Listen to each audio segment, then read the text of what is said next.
contradict na yung Bible, iba na yan. Ang Bible is no contradiction. Pag sinabi ng isang manunulat, kunyari sa Lucas, sinabi niya na na Sea of, Lake of Galilee, Lawa, si Luke ang nagsulat. Tapos sinabi naman ni Matthew, saka ni John, saka ni Mark, Sea of Galilee. Bakit? Contradiction ba yan? Contradiction. Ha? No, hindi wala contradiction doon. Kasi ang original talaga na is talagang lake talaga siya. Kasi dahil nga walang pinag-aralan sila si Matthew, si John, saka si Mark, hindi sila nakapag-aral, hindi katulad ni Luke na doktor siya. Alam niya yung dagat sa lawak. Okay. Okay? Alam mo yung anyong tubig. Ayun, alam niya yung anyong tubig. Kasi doon pa lang, mapapaisip. Pero ba't yun sinabi ni Luke na na lake lang? Lawa ng ano bang lawa yun sa yung original ngayon? Jordan. Hindi po. Galilee sa Galilee. Hindi, kasi may tawag sila ngayon talaga na lawa ng nakalimutan kasi. Basta dati kasi Sea of Galilee tawag nila. Pero lawa lang talaga siya. Oo, lake lang talaga siya. Hindi siya lawa. Yung Ay, hindi siya sea. lake of Tiberias. Ayun, Tiberius. Lake of Tiberius ngayon sa panahon natin. Kasi si Luke, doktor siya nakakapag-aral siya kaya alam niya yung original na tawag. Kaya sinulat niya yung Gospel of Luke, ang gamit niya is Lake of Tiberius. Okay? Pero si John, Sea of Galilee. Kaya walang contradiction. Marami pa kayo matutunan na kala niyo mali, hindi mali. Amen? Kaya pala sa Facebook ko, bakod pala yun, 2 days bago ko nalaman na kala ko lawa. Sinari ko sa Facebook. Bakod pala yun. Kasi garden, ang ganda pagkakalagay ng bakod eh. Alam mo tuloy lawa eh. 2 days bago ko nalaman. Kaya yung post ko, buti na lang 2 days lang. Hindi kasi nakapag-aral eh. Amen. Sige, convert na tayo. Second, cast doubt on God's intention and character. Cast down. In his dealings with men. Sabi sa Genesis chapter 3 verse 5, and he implied that God has selfish and was withholding something that was good for man. Kumbaga parang binibigyan niya ng doubt si Eva, wala, kapag malalaman niyo yung katotohanan, yung tama at mali. Basahin natin yung Genesis 3:5. Sabi sapagkat talastas ng Diyos na sa araw na kayo'y kumain niyon, ay madidilat nga ang inyong mga mata at kayo'y magiging parang Diyos. Kasi malalaman na nila yung katotohanan na nakakilala ng mabuti at masama. Yun. Naparasit tayo. Ano naman talaga tinawag tayong may mga tinawag ng mga Diyos. Mga Diyos kayo. Amen. Sige. Number 4, Satan deceived them by only telling them what they would gain and not what they would lose. Tandaan natin, ang ganda sana naman natin. Wala na magtatrabaho sana, hindi na tayo hindi na sana tayo magtatrabaho eh. Nga po. Wala eh. Ilang sa ano. Kung hindi nagkasala siya sa atin. Mamimitas na lang sana nalalagi tayo ng prutas. Pinalayan. Busog na sana ako sa bayabas. Puro prutas tayo, mga vegetarian. Vegetarian. Healthy sana lang tayo. Wala tayo sana. Wala sana mataba. Wala. Nakakasagi ka bro. Wala sana masakit. Wala sana mayat. Hindi sana masakit ang tubig. Hindi sana masakit ang ano ko. Letter B. Man was tempted in 3 areas of his being. Maganda to. Tatlong area. Tandaan natin ang temptation is tatlo rin, lust of the eyes, lust of the flesh, saka pride of life. Na mababasa natin sa 1 John 2:16. Saan ba yan dito? Yan. 3 areas. Una-una, man was tempted in the area of the body. Yung body, kasi tatlo yun, body, soul, spirit. Kumbaga, nilapakan din siya ng tatlong temptation na binanggit sa 1 John chapter 2 verse 16. Sabi sa 1 John chapter 2 verse 16, sabi dito, for all that is the word, the lust of the flesh, the lust of the eyes, and the pride of life is not of the Father, but is of the Word. Yan. Pag sinabing word sa Bible, yung mundo na makasalanan. Sabi diyan, compare Jesus' temptation to turn stone into bread. Nung tingnan si Jesus Christ ni Satan, ito yung nangyari. Pinigyan na siya sa lust of the flesh, sa katawan niya. Sabi ni Jesus, hindi lamang sa tinapay na bubuhay ang tao. Di ba? Ayun yung sinagot niya kay Satanas. At sinabi sa kanya ng Diablo, kung ikaw nga anak ng tao, ipag-utos mo sa batong ito ay maging tinapay. Sabi niya, hindi lang sa, ano, At sinagot niya, hindi lamang sa tinapay na bubuhay ang tao.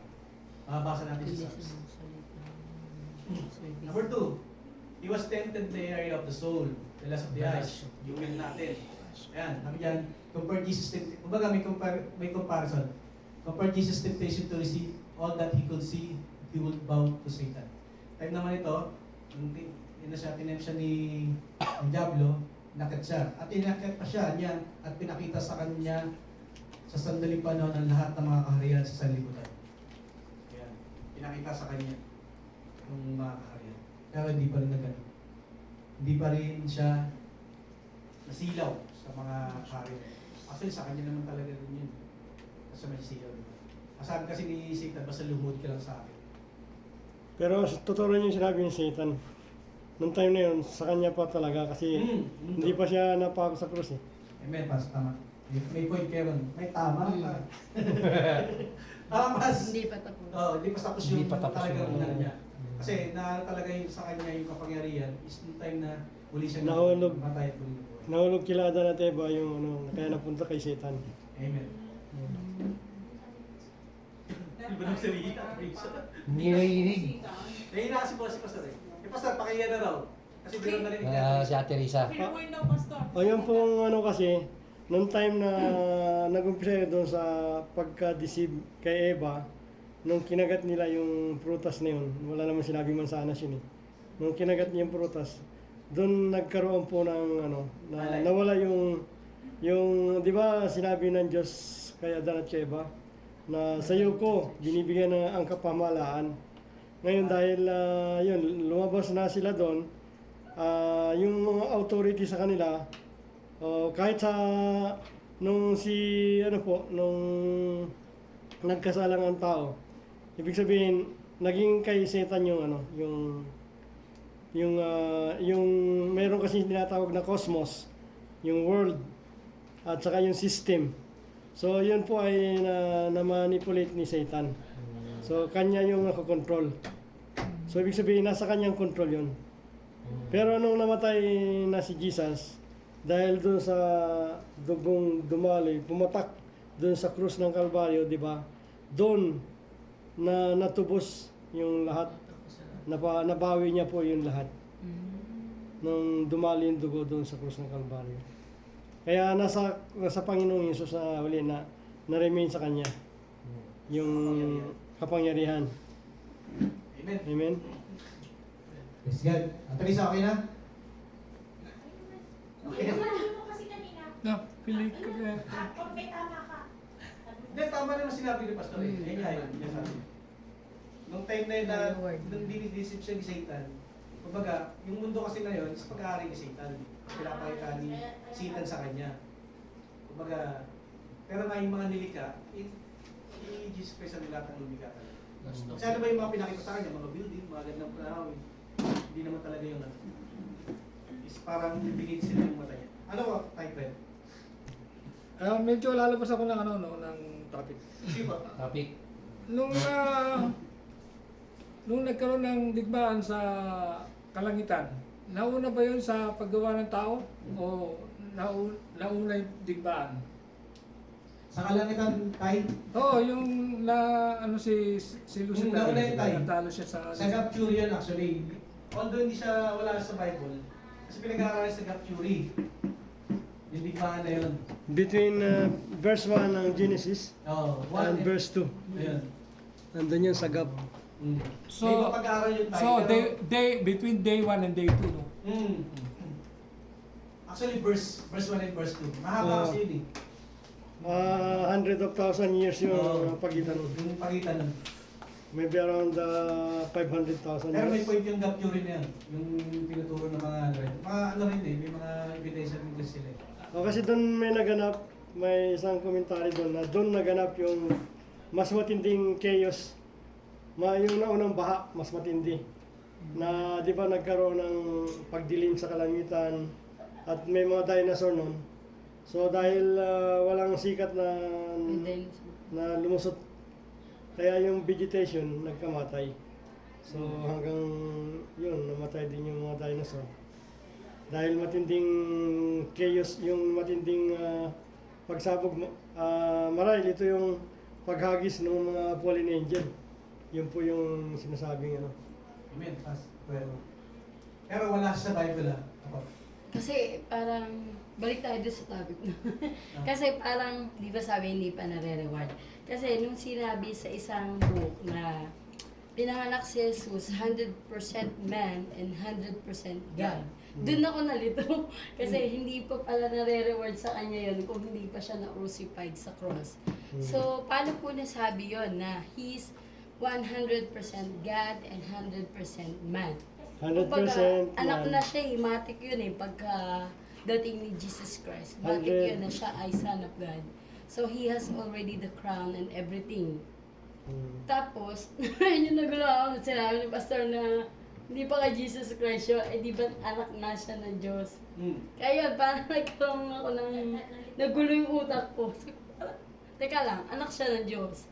He had the authority in everything. Pero, ni-reward pala siya nung namatay siya sa cross ng Calvary. Yun yung yung pagdaloy ng dugo, tinubos.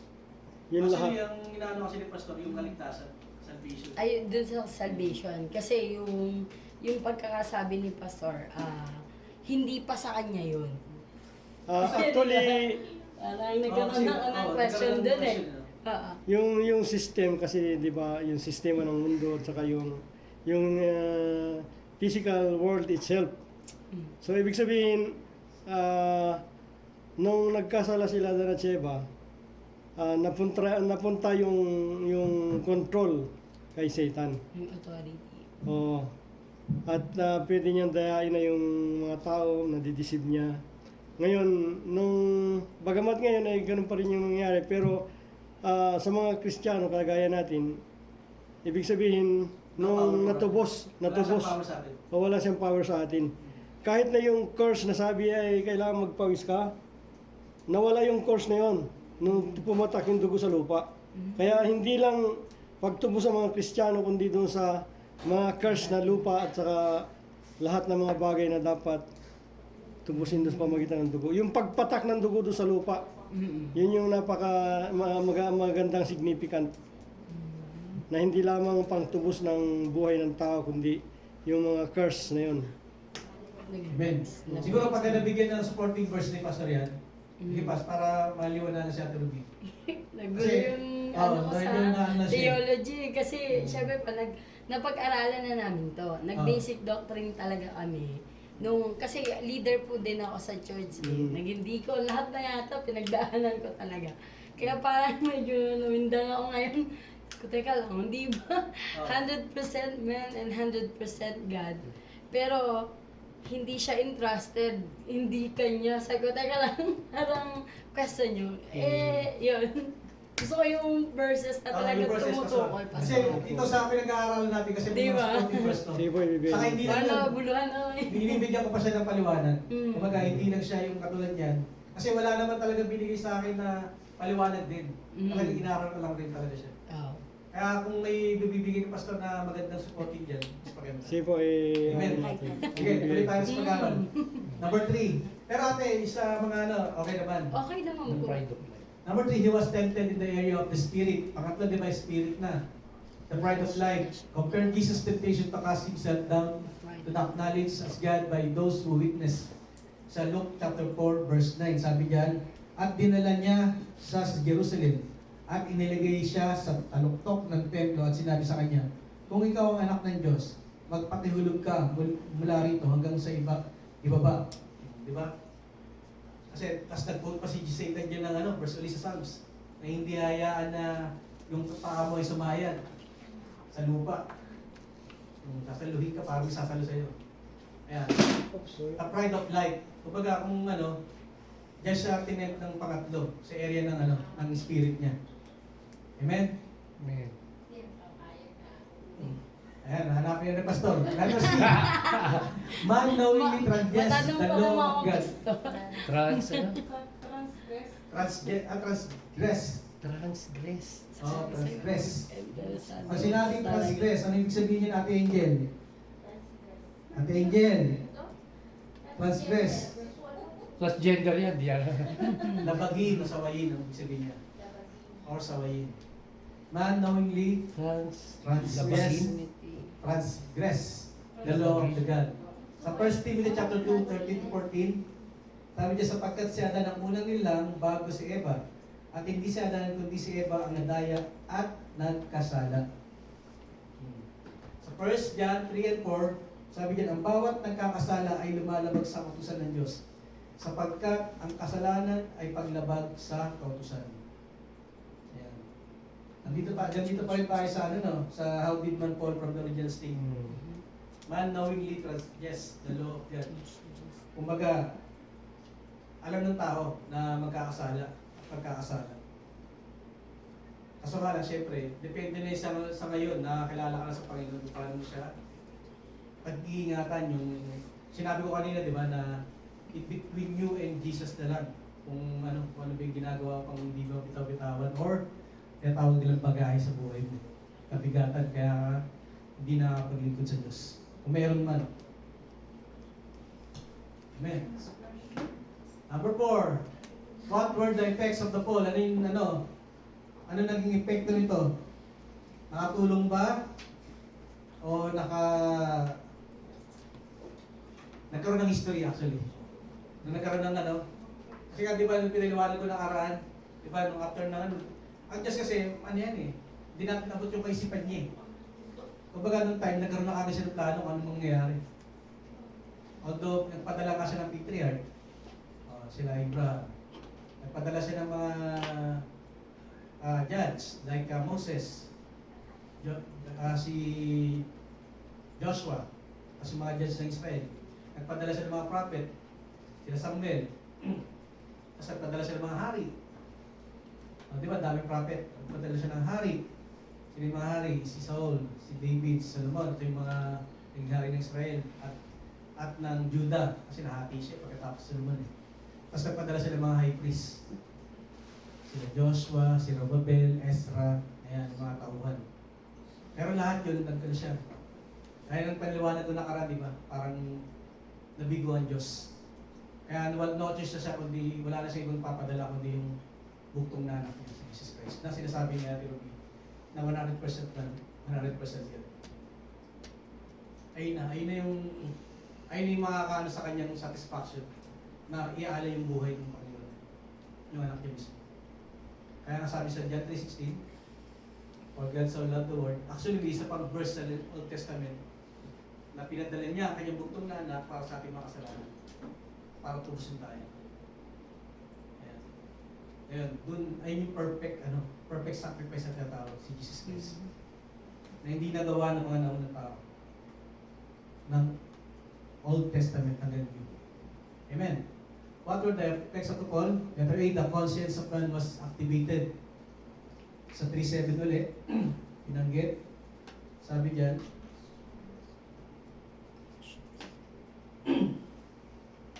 at nadilat kapwa kanilang mga mata at kanilang nakilala sila yung mga hubad. At sila'y tumahi ng mga tao ng puno ng igos at kanilang ginawang panapi. Kumbaga pag tayo nagkakasala, nagtatago tayo, di ba? Yan. Yan, may tinataguan tayo. Nalaman din nila na hubad sila. Yan. Nagkaroon sila ng kaalaman, kamalayan, conscience. Hindi safeguard yan, ha? Letter B, man recognize the need for covering. Yan. Ito para si 7. Kuya, si Pastor Dele. Hindi na. Malambot yan tayo, malambot yan. Dito ka tayo. Hindi ko lang naranasan. Ganyan na naranasan. PS time. Yan. Bumubuo madalas kasi yung time. Dalawa tayo. Talagang Hindi, ito, malambot yung nabuan niya. Si Pastor Roger upo dyan. Naku po, Mag-split. para siya nag-Indian seat. Diretso ganun. Ayan, sige. Letter B, man recognize the need for covering. Dati kasi, di ba, normal lang sa kanila siguro nag-uwan sila, naglakas ng utuban. Yan, pinakpan na nila. Nagkaroon na sila ng ano, malis. Malis. Mali siya. Simula Malis. Nagkaroon sila ng malisya. Kaya man recognize the need for covering. Tapos C, man was cut off from the direct fellowship with God. Siyempre yung fellowship nawala na. Imbis na dati, nakikinig na nila yung lakad ng Diyos sa ano eh. Garden of Eden eh. Pero nawala na yun, yung direct fellowship nila with God. Ayun yung mga epekto. Letter D, man became fearful of God's presence. Kumbaga parang dati, pag di ba parang may ano tayo, tatay natin, pag may kasalanan tayo, di ba? Takot tayo. Nagigibat ako eh. Pagbulat pa si Turo, nakawala ako eh.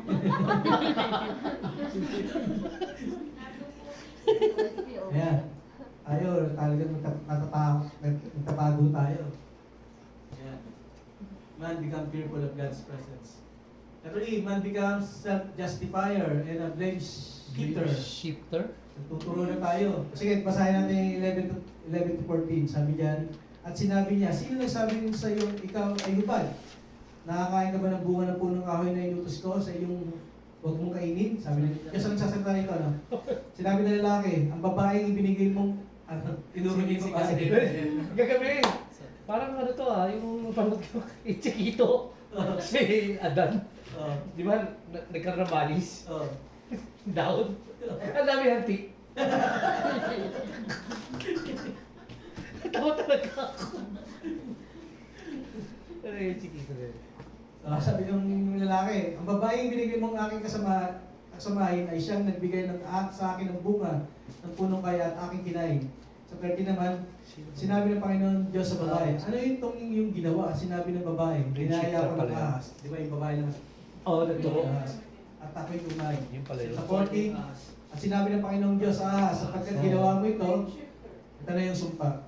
Sumpahin ka na higit sa lahat ng hayop at sa higit sa bawat ganit na parang ang iyong tiyan ang ilalakad mo. Kapag siya. Hindi natin alam kung lumilipad yung ahas dati o pwede. o may pangapaan.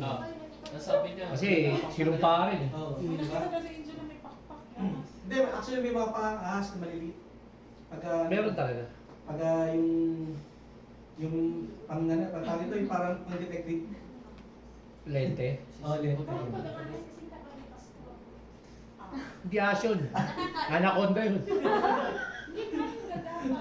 At ang galubok kayo makali sa lahat ng mga Parang gagapang.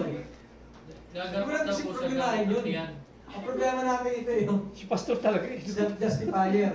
Ito yung normal sa tao. Ang blame shifter pala tawag. Blame shifter. Pagka parang Shifter. nagtuturo siya. Sa iba. Nakikita siya sa Ah. village.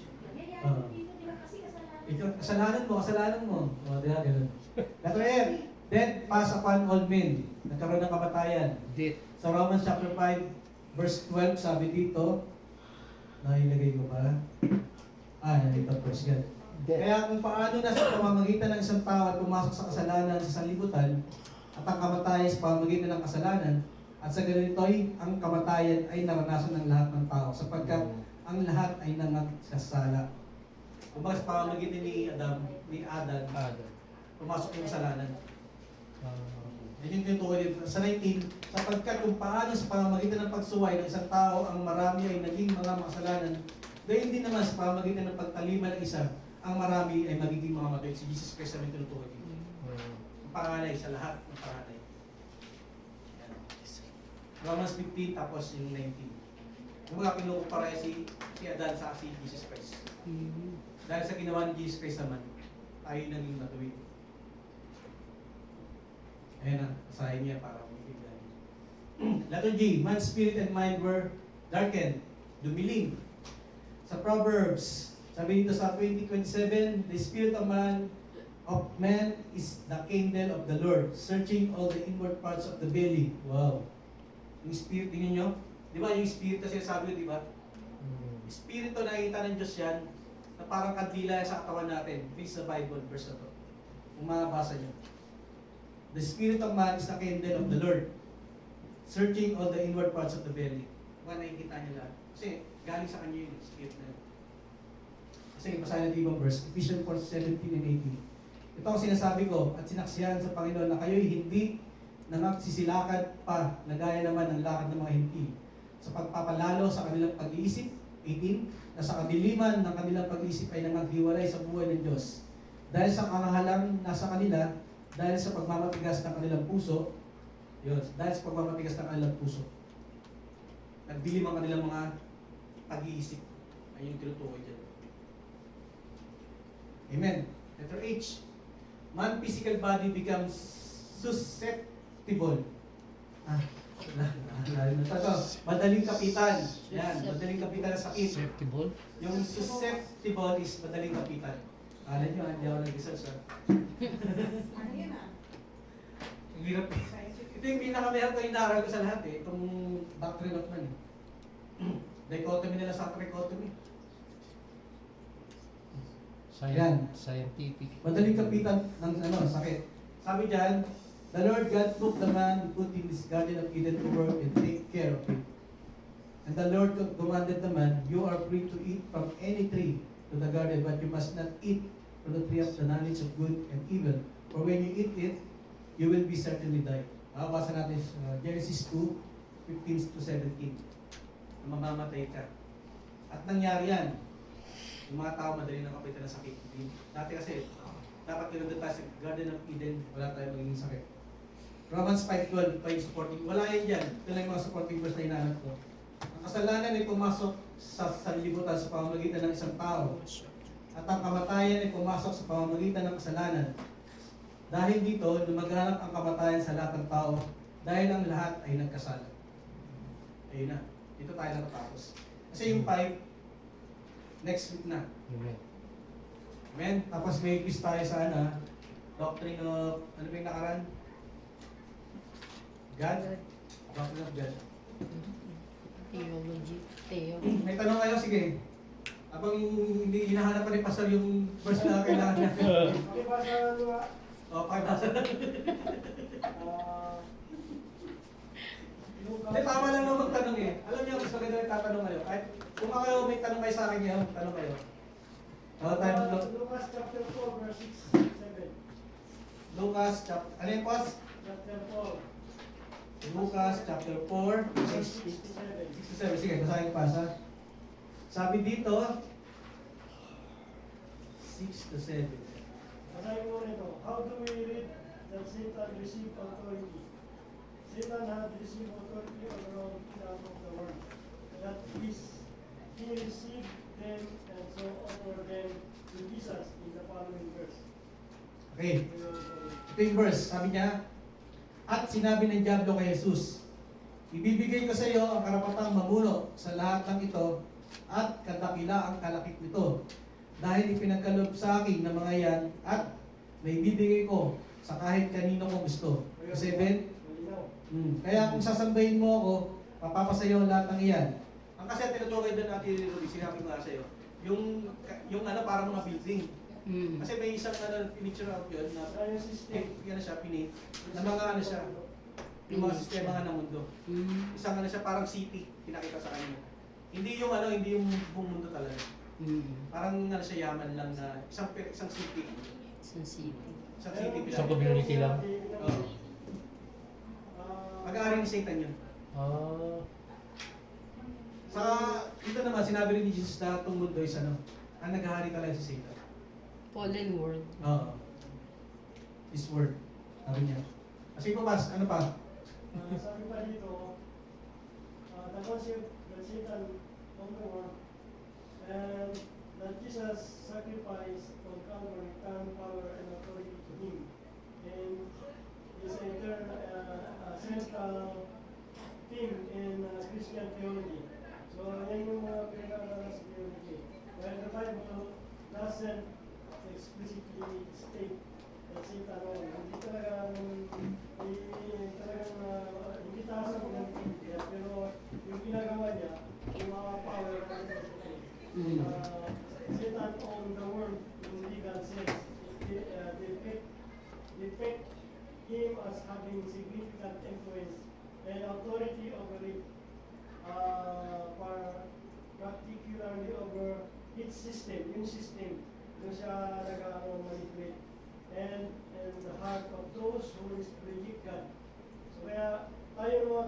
hindi tayo apektado. Amen. So the sacrifice of Jesus through His blood shed on the cross is understood to have broken Satan's power, and opened the way for believers to be reconciled to God and inherit eternal life. So doon sa binasa ni Brother niya kanina, malinaw na sinabi mismo ni Satan na binigay sa akin ito, kaya mayroon akong karapatang ibigay sa iba, sa gusto kong magbigay. Di ba binanggit ko binasa? Amen, Pastor. Okay na po ba? Malino na po ba sa lahat? Malinaw na. Sige, basta tayo mag-closing prayer na. Diyan na din, mga-closing na.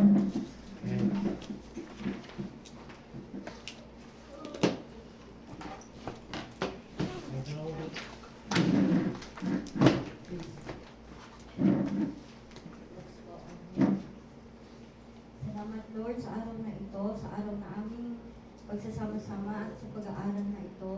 Naway magrema sa aming puso ang aming mga natutunan. Panginoon, maraming salamat sa buhay ni Kuya Daniel na ginamit mo po na aming daluyan ng salita mo upang ipalaganap ang iyong salita. Panginoon, maraming salamat din po sa buhay ng bawat isa sa amin na kami po ay magpatuloy at ikaw po ay manatili sa aming mga puso. Panginoon, marami pong salamat sa araw-araw na iyong pamalagi sa aming buhay.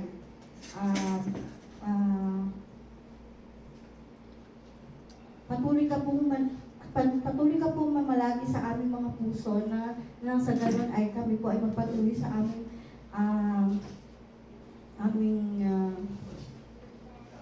paglakad tungo sa iyong nais sa aming buhay.